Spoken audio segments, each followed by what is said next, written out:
covering local news that matters. This is CBS 17 News.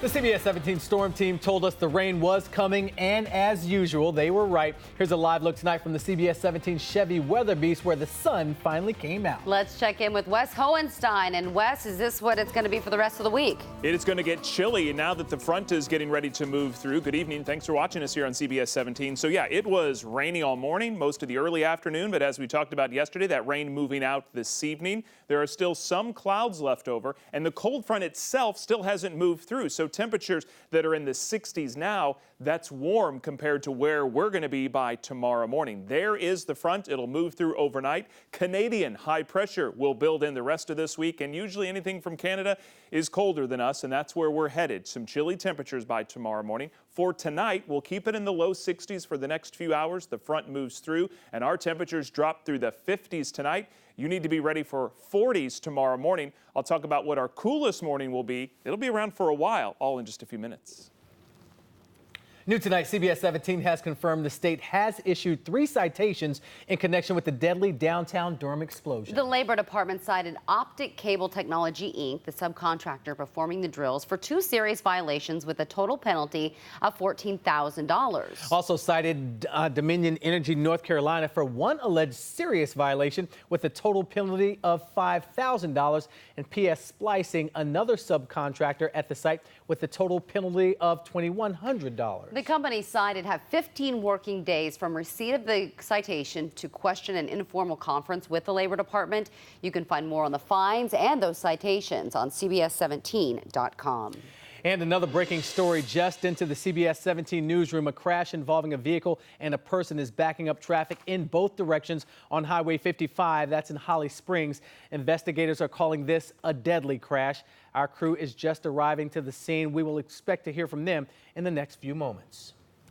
Also breaking late today, Wake County campus security, as well as the sheriff's office, investigating a threat left on a bathroom wall. The message told students to not come to school on Friday.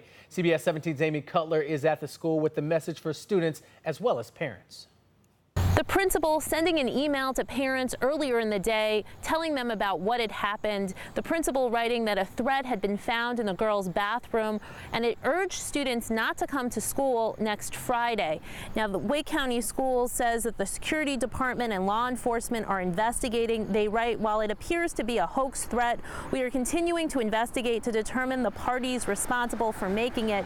As with all threats, we will ask law enforcement and the courts to prosecute those responsible for committing this crime. A parent and student sharing their reaction. It's pretty scary. I mean, you hear it like around other schools and stuff, and you never really think that it'll happen at yours. But as soon as my friend showed me it on Snapchat, it was kind of freaky at first. Maybe these kids don't understand like how serious something like this is, and you know, even the threat of something like this happen, it kind of puts everybody at arms. The school now urging parents to have a conversation with their children, urging them to report any threats to the school to an administrator. In Apex, Amy Cutler, CBS 17 News. Amy, thank you. A former 5th grade teacher accused of taking indecent liberties with children. According to school officials, the incidents happened at Beaver Dam Elementary, where Peter Moody worked. CBS 17's Zach Dahlheimer was in court for Moody's first appearance. But Zach, you also got the chance to talk to people picking up children at the school. Yeah, Angela, shock is what they told me when learning about what's alleged to have happened between Moody and what prosecutors say are 2 female students at the school during last school year. Now, we reached out to school district officials who told us that Moody resigned back in August and he was hired back in August of 2017. Now, here's a look at Moody and during his court appearance in Wake County today. Prosecutors say that teachers reported Moody would come take the students out of classes, telling them he needed to grade papers. And the students say Moody would say things to them and would describe multiple offenses where he allegedly pressed his genitals up behind them. Defense attorneys say Moody denies these allegations and they're not aware of any prior criminal history. It's scary because I have 2 girls, so I would not want anybody laying their hands on my daughters.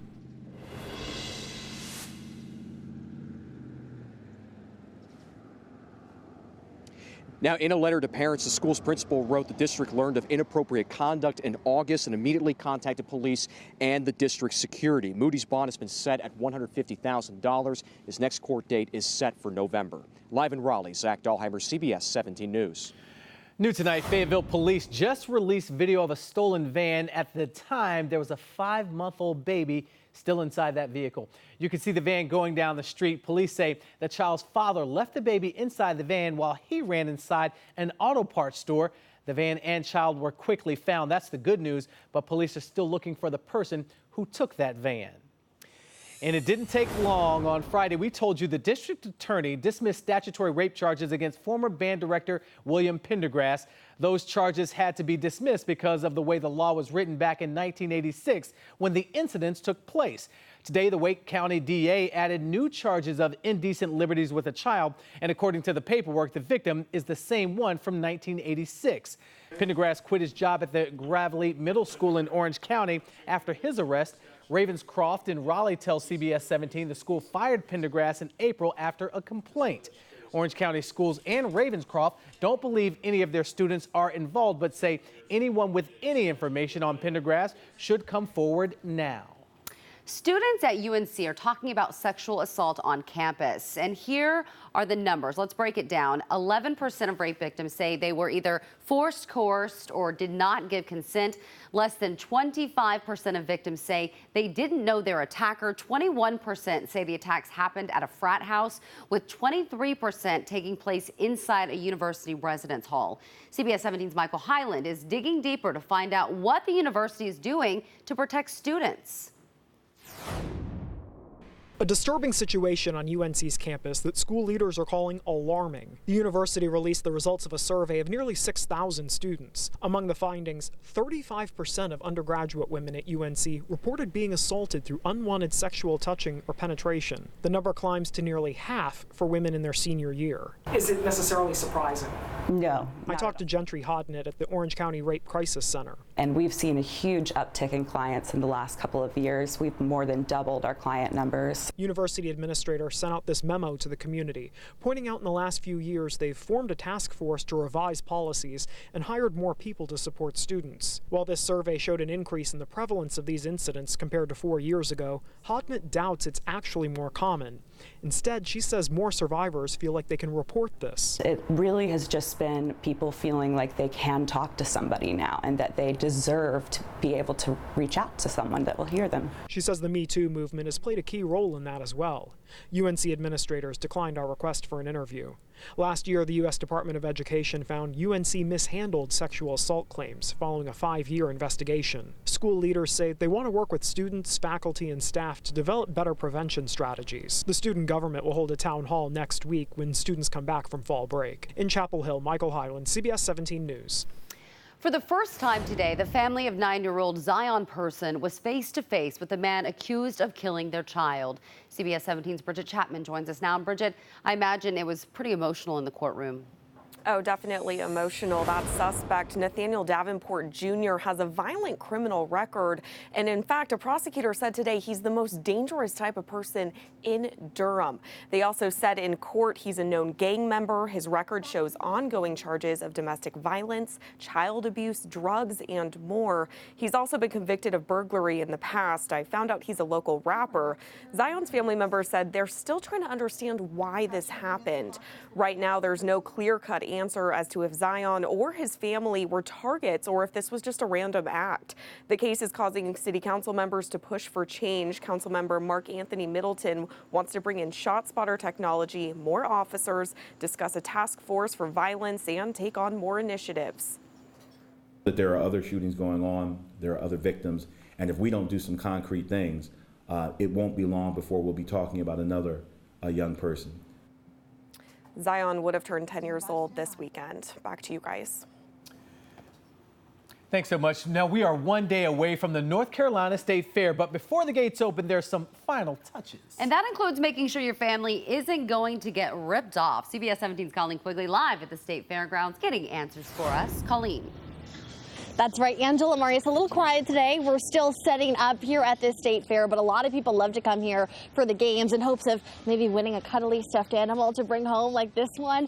Well, how do you know, as you guys said, that you're actually going to be able to win the game and you're not going to get ripped off? Well, the sheriff came out here today with a very special group of kids to test out the games just like this one. Some come to the fair for the food, others the rides. I want to play. But 12-year-old Lily is most excited for the games. Lily and other kids from the Miracle League had a special job Wednesday. And hit the target. You see the target on there? Helping the Wake County Sheriff inspect the games before the fair opens Thursday. So you're making sure the games are what? Fair. Why is that important? So I can win prizes. For Lily and the kids, it was all fun, but for the sheriff, these inspections are serious business. So far, everything appears to be winnable. To make sure everything is a game of skill and not chance, and that nothing is rigged. There have been times where some of the games have been, kind of skewed a little bit. So our job is to make sure that doesn't happen. So North Carolina and those who are coming from surrounding states and to come and enjoy our fair, we're going to get the opportunity to win games, win prizes. The sheriff's office also oversees safety at the fairgrounds. Sheriff Baker plans to step up security this year, assigning deputies specific areas to monitor. We're going to go into what's called a zone defense out here on the grounds this year. We're going to station them in an area that they're going to be responsible for. That's how you do it.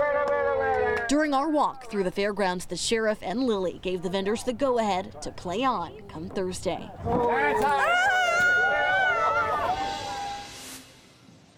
Love seeing those kids smile out here today. Well, obviously, security here at the fairgrounds, the #1 priority. And with that in mind, the sheriff said he is not going to allow sex offenders to attend the fair, despite some calls for groups to do so. He said he's making that decision to keep the safety of the children and everyone out here to be able to have them enjoy the fair. Reporting live at the State Fairgrounds, Colleen Quigley, CBS 17 News. All right, Colleen, thank you. I want to get you back out to that breaking news in Holly Springs. Again, this is a fatal crash involving a pedestrian. This is on Highway 55. You can see that they have both directions of that area closed down. Our Amy Cutler is on the scene. She's working to get more information. As soon as she has that, we will, of course, pass it along to you. But again, it's Highway 55 between Main Street and Ralph Stevens Road. You'll want to avoid that area for now. Well, it's been a wet and messy day outside, but we really do need the rain. Here's a live look from our CBS 17 Chevy weather beast. No rain right now, but Wes, I hear it is going to get a little bit cooler. But we're not going to talk to you right now. We're going to talk about the traffic. Not yet, Wes, after the break. But let's take a look at the traffic outside.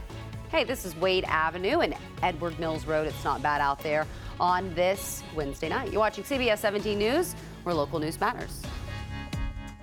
The CBS 17 Storm Team Weather Beast, powered by Central Carolina Chevy dealers.